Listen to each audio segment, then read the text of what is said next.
Hi, and welcome back to Thone's Nibbles, number 207. Coming from Hebrews chapter 3, the Son is faithful. And that's capital S-O-N. The reading comes from Hebrews chapter 3, verses 4 through 6. For every house is built by someone, but he who builds all things is God. And Moses indeed was faithful in all his house as a servant for a testimony of these things which would be spoken afterward. But Christ as a son over his own house, whose house we are if we hold fast the confidence and the rejoicing of the hope firm to the end. So, question rises. Whose house are we faithful to? Are we faithful to the house of Moses? And that's kind of something that there are people who are faithful to the house of Moses. Are we faithful to the house of Christ? And there's a good many who are faithful to the house of Christ. Or are we faithful to the house of somebody else? And that's where the trouble lies, is in that kind of faithfulness. Why is this in the Bible? To help us understand who we should follow.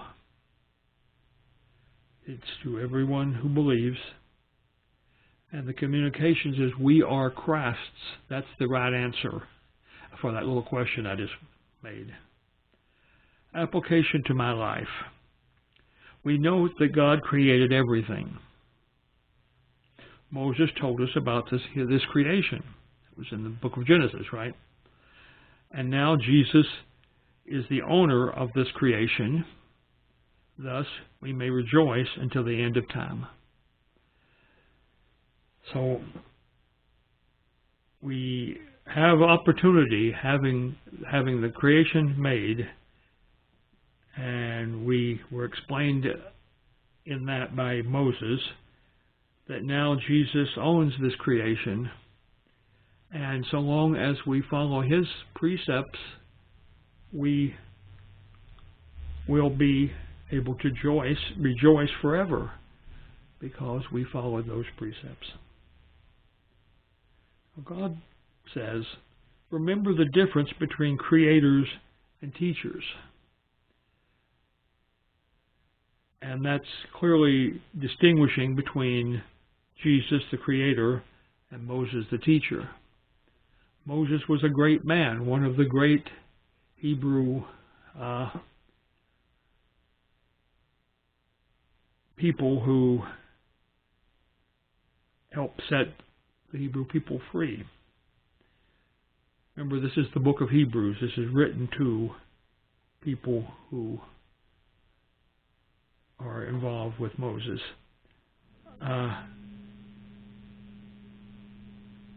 My personal response is, Lord,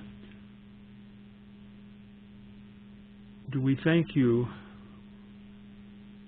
for having a plan for our salvation, for having men who wrote your scriptures, and for the bright future we see in Christ. That's not even half of it, but it's almost unspeakable, some of the things that this implies. But the fact is that Moses told us he was coming, then he came. He had already created the universe, and now he's going to, if we are saved people, he's going to allow us to rejoice with him forever.